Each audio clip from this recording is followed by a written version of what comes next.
Ciao ragazzi, benvenuti in questo nuovo video. Io sono Daniele e faccio l'apicoltore. In questo video vi volevo spiegare come si fa la denuncia degli apiari in BDA. Siamo ai primi di dicembre, abbiamo tempo da novembre fino al 31 dicembre, quindi è il periodo adatto per registrare le nostre api e questa registrazione vi anticipo che va fatta ogni anno per aggiornare l'anagrafe apistica nazionale. In questo video vediamo i 3 modi con cui è possibile registrare i nostri apiari e vi spiegherò tutto nel dettaglio.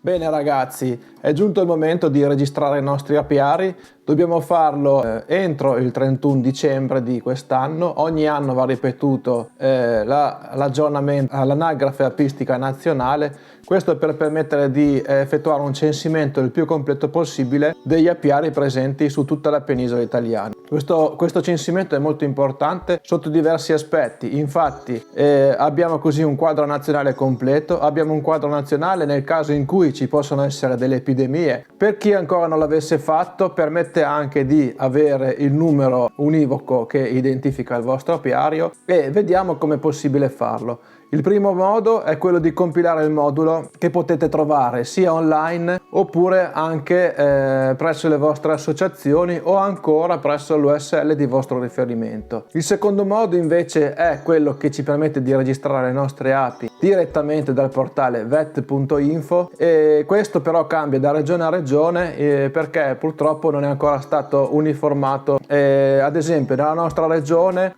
su vet.info possiamo solamente visionare gli apiari che sono stati denunciati a nostro nome, ma non possiamo ancora modificarli. Ed ultimo modo per poter denunciare i nostri apiari è quello di lasciare una delega in associazione e permettere così con la nostra delega che loro possano denunciare gli apiari per conto nostro sempre dal portale. Questi sono i 3 modi insomma che si possono utilizzare. Io utilizzo il primo metodo che è quello di compilare il modulo e poi lo vado a portare io personalmente all'USL di mia competenza e altrimenti anche negli ambulatori medici dove è presente l'USL veterinaria che non è presente tutti i giorni, ma io posso lasciare lì i miei fogli e poi periodicamente questi funzionari vengono a ritirarli e automaticamente vengono registrati in anagrafe apistica. Quindi andiamo sul computer e vediamo un po' come si fa questa registrazione che è veramente semplicissima ma importantissima da fare. Andiamo. Eccoci qua ragazzi, questo è il modulo che vi lascio anche allegato scaricabile dalla sezione descrizione di questo video. Logicamente questo modulo è valido solamente per la regione Emilia Romagna perché come sappiamo purtroppo ancora non è stato unificato su tutto il territorio nazionale.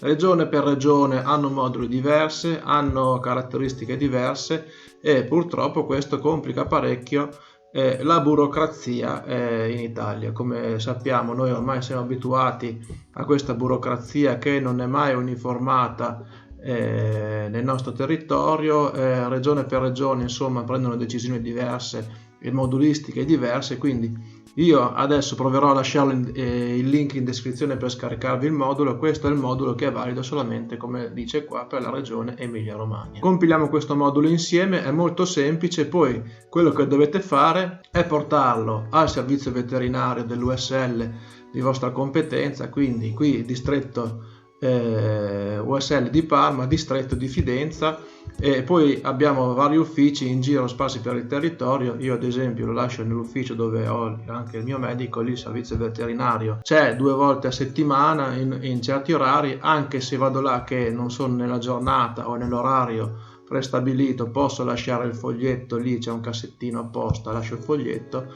Quando viene il funzionario raccoglie i foglietti e li porta lui al distretto di Fidenza dove verranno aggiornati in banca dati apistica.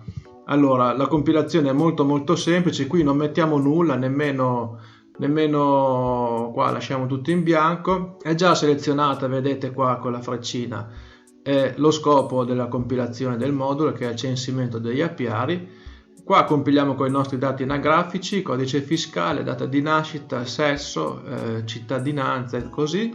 Lasciamo sempre un numero di telefono e una mail nel caso in cui il servizio veterinario abbia bisogno di contattarci per qualsiasi cosa, magari per un errore o un chiarimento sulla compilazione poco chiara che potremmo aver fatto.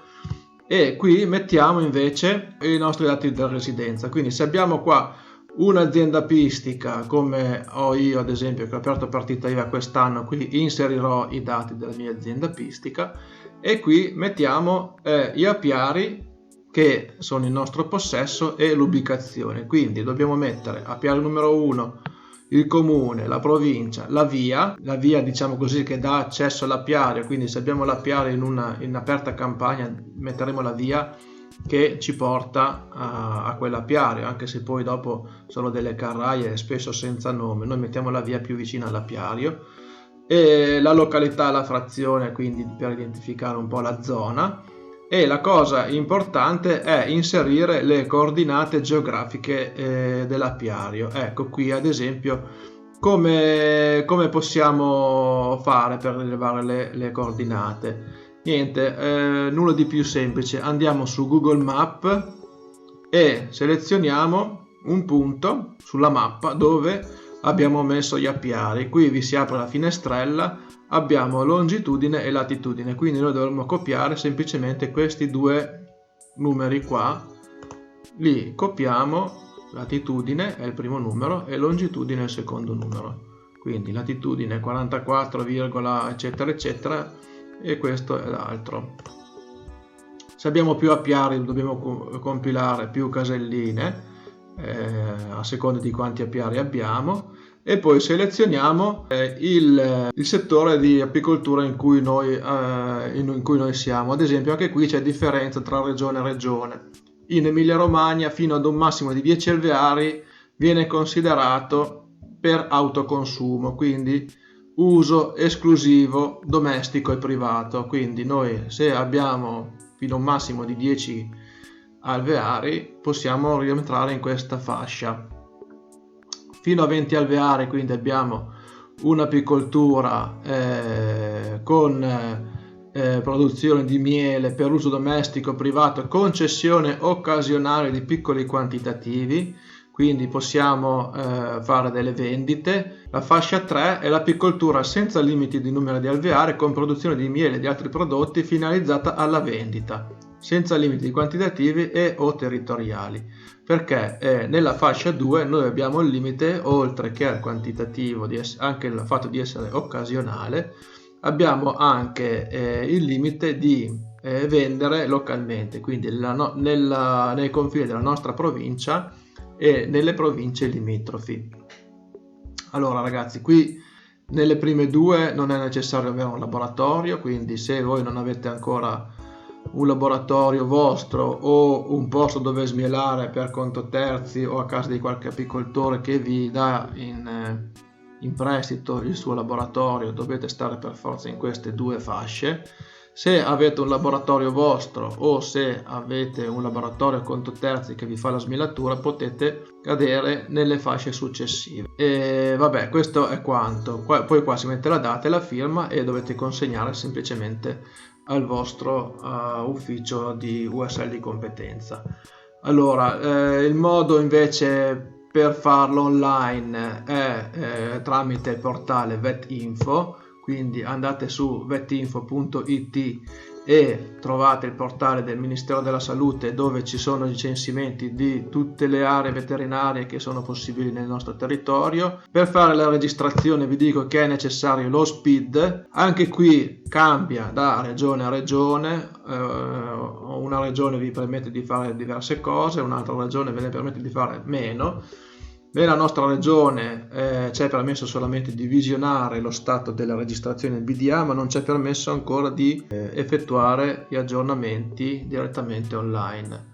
Infatti se io accedo all'area riservata, qua ho il mio user e la mia password, posso accedere anche con lo SPID. Andiamo su apicoltura, qui abbiamo tutti gli allevamenti possibili, quindi andiamo su apicoltura. Si apre la nostra pagina e quello che possiamo vedere noi praticamente è vedere il nostro cartello identificativo, quindi qua stampa cartello, possiamo vedere il nostro elenco degli apiari, stampa elenco degli apiari e così via. Però tutte le altre cose non sono ancora state abilitate, quindi diciamo così che VetInfo attualmente è da usare solamente per verificare la corretta registrazione in PDA.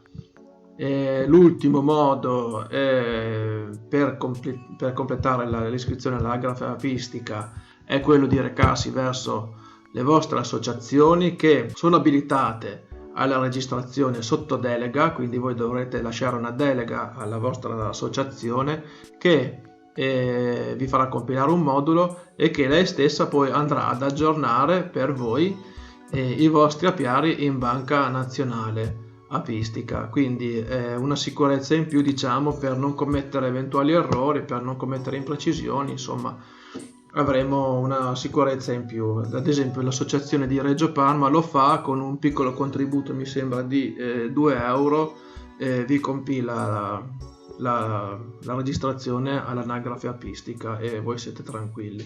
Quindi ecco, questo è un po' il modo di procedere. Vi ricordo che c'è tempo fino a fine dicembre per presentare l'aggiornamento o la domanda di registrazione di nuovi apiari. Ecco ragazzi, quindi spero di esservi stato utile. Ripeto, se riesco io metterò il link per scaricare questo file in PDF, non è detto che ci riesca, comunque ci proverò. Tenete guardato nella descrizione, se trovate il link vuol dire che ci sono riuscito. Come sempre io vi chiedo di iscrivervi al canale se ancora non l'avete fatto e di mettere un bel like al video e di condividerlo con i vostri amici. Ragazzi, ancora una volta per questo video è tutto, io vi ringrazio di avermi seguito fino a questo punto e vi saluto e ci vediamo alla prossima. Ciao a tutti.